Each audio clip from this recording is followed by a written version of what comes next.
গাড়ি বা বিমানের গতিতে আসেনি। তুমি তো মাত্র একটা দিন কষ্ট করেছো, একটু ধৈর্য ধরো। ক্লান্ত ছেলের হাত ধরে হাঁটতে হাঁটতে রাত 11:30টার দিকে ব্রিজে পৌঁছালো পিতা এবং পুত্র। শান্ত নদী রেলিং ধরে দাঁড়িয়ে বাবা বললেন, তুমি আমার হাতে 90 টাকা দিয়েছো তাই না? ছেলে বললেন, জি বাবা, আমার জীবনের প্রথম উপার্জন। বাবা বললেন, আমি জানি তোমার এই টাকাগুলো উপার্জন করতে তোমার অনেক কষ্ট করতে হয়েছে। এখন আমি তোমাকে যা বলি শোনো। আমি জানি আমার ছেলে ছোটবেলা থেকে অঙ্কে খুবই ভালো, ভালো গুনতেও পারে আশা করি। আমি তোমার উপার্জনের 90 টাকা পানিতে ছুড়ে ফেলবো, আর তুমি বলতে থাকবে বাড়তি কয় টাকা রইলো।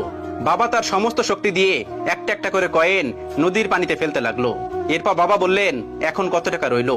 ছেলের কষ্টের পয়সা নদীতে তলিয়ে যেতে দেখে কাঁদতে কাঁদতে বলল, বাবা 85 টাকা। এভাবে এক এক করে জীবনের প্রথম উপার্জিত কষ্টের টাকাগুলো পানিতে ফেলতে লাগলো বাবা। এরপর ছেলে গুনে গুনে বলল, 80, 70, 65, অবশিষ্ট 5 টাকা এসে থামলো। বাবা শেষের টাকাটা আর ফেললো না। পয়সা ফেলা বন্ধ করে বাবা ছেলেকে বলল, তোমার উপার্জনের 90 টাকা আজ আমি নষ্ট করতে তুমি কাঁদলে, আর আমার কত টাকা তুমি এভাবে নষ্ট করছো তার হিসাব আছে তোমার কাছে? কোথায়? আমি তো একদিনও কাঁদিনি। আজ তোমার অনুভূতিতে যেমন কষ্ট লেগেছে, আমারও ঠিক তেমন উপলব্ধি আছে কষ্ট উপলব্ধি করার জন্য। তোমার শেষের 5 টাকার কয়েনটা আমি রেখে দিলাম, আমার সন্তানের প্রথম উপার্জিত টাকা। এটা একজন পিতার জন্য গর্বের একটা প্রাপ্তি।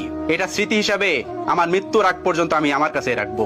তুমি কাল তোমার মায়ের কাছ থেকে 2.5 লক্ষ টাকা নিয়ে নিও। বাবার এই কথা শুনে ছেলে বাবাকে জড়িয়ে ধরে চিৎকার করে কাঁদতে কাঁদতে বলল, বাবা আমার টাকা লাগবে না, আমার শিক্ষা লাগবে। উপযুক্ত শিক্ষা আমি স্কুল কলেজে এতদিন কিছু শিখতে পারিনি, যেটা তুমি আজ আমাকে শেখালে। তুমি পৃথিবীর শ্রেষ্ঠ বাবা। একজন আদর্শ বাবার চাইতে বড় শিক্ষক এই পৃথিবীতে আর কেউ হতে পারে না।